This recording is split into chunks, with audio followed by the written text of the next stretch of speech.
How to delete business profile from Google Maps. Hi everybody, welcome back to our channel. In this video, I'll be showing you the procedure to delete business profile from Google Maps. To do this, you have to follow the simple steps.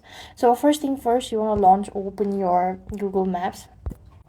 So while you're on the section, what you want to do is, first thing, you want to locate the business that you have, or the business that you have. So here it is. Let's go ahead and click that out, and if you can see this edit option, you want to go ahead and press that out. So when you go to the edit option, you could then go ahead and see this option to close or remove.